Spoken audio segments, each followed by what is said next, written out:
আসন্ন দুর্গাপুজোয় এবার ভারতে ইলিশ রপ্তানি করা হচ্ছে না। এতে করে পশ্চিমবঙ্গে জনপ্রিয় পদ্মার ইলিশের জন্য হাহাকার শুরু হয়েছে বলে জানিয়েছে দেশটির সংবাদ মাধ্যম হিন্দুস্তান টাইমস। তারা বলছে, বাংলাদেশের জেলেদের সঙ্গে যোগাযোগ করেও ইলিশ পাওয়ার ব্যাপারে কোনো আশা দেখছেন না সে দেশের মৎস্যজীবীরা। প্রতিবেদনে বলা হয়, বাংলাদেশের মৎস্যজীবীদের সঙ্গে পশ্চিমবঙ্গের একাধিক মৎস্যজীবী ইলিশ মাছের জন্য যোগাযোগ করেছিলেন, কিন্তু কেউ কথা দিতে পারেননি পদ্মা নদীর ইলিশ মাছ পাঠাতে পারবেন। বাংলাদেশের পদ্মা নদীর ইলিশ না পাওয়া গেলেও গঙ্গার ইলিশ মাছ মিলবে সেখানে।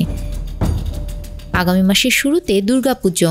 বিগত বছরগুলোতে পুজোর আগে বাংলাদেশ থেকে পদ্মার ইলিশ রপ্তানি করা হতো ভারতে।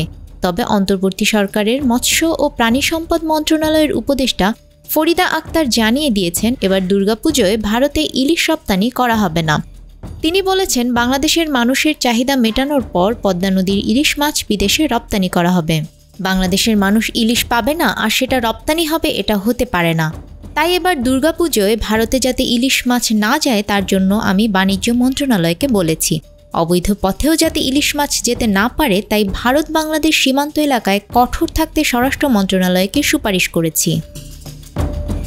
এই খবরে পশ্চিমবঙ্গের বাঙালিদের মন খারাপ বলে জানিয়েছে হিন্দুস্তান টাইমস।